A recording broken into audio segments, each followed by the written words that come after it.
أعوذ بالله من الشيطان الرجيم. بسم الله الرحمن الرحيم. رب اشرح لي صدري ويسر لي أمري واحلل عقدة من لساني يفقه قولي. الحمد لله والصلاة والسلام على سيدنا محمد وعلى آله وصحبه وسلم تسليما كثيرا. Developing a Muslim identity. Brothers and sisters, there is a global culture that is being forced down the throats of everyone on the face of the earth.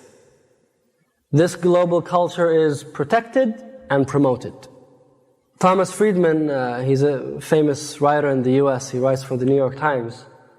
He says, the hidden hand of the market cannot survive without a hidden fist.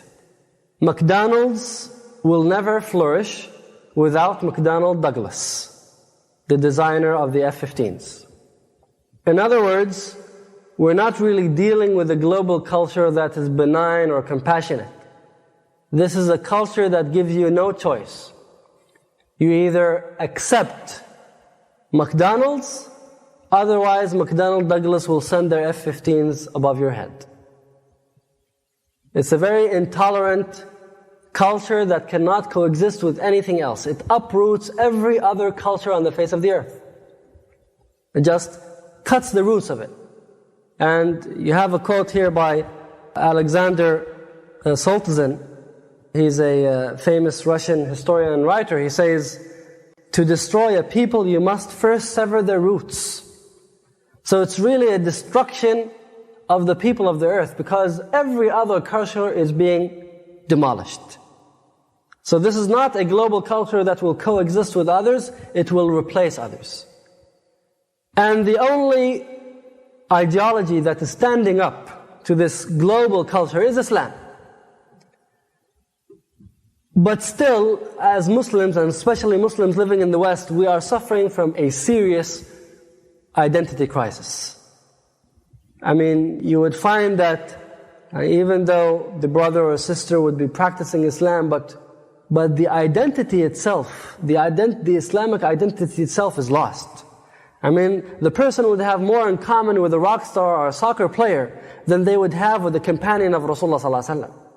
You would find that our youth know more about pop stars than they know about the Sahaba of Rasulullah ﷺ. In fact, even sometimes more than the Anbiya.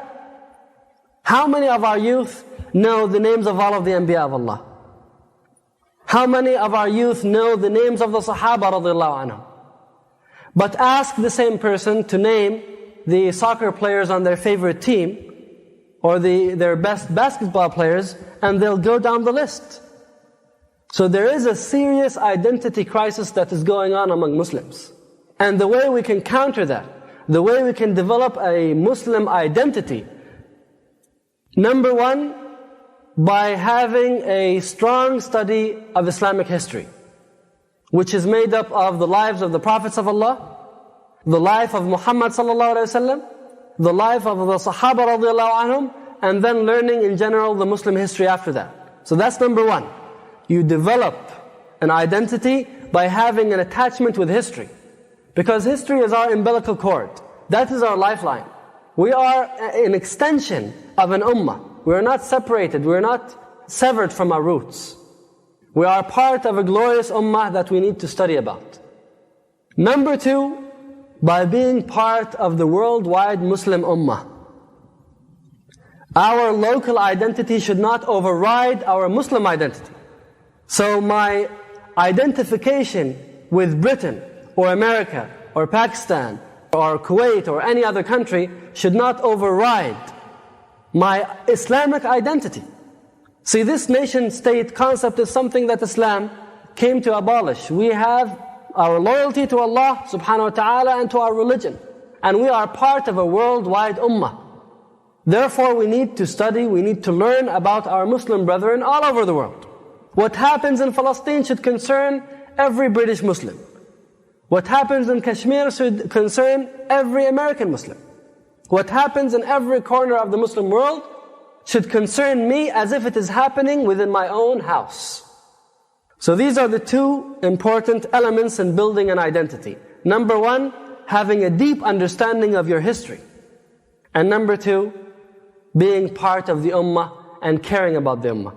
And again, the saying of Alexander Solzhenitsyn is, to destroy a people you must first sever their roots. We don't want our roots to be severed. We want our roots to be deep. Studying the life of Rasulullah ﷺ is the most important ingredient in our history.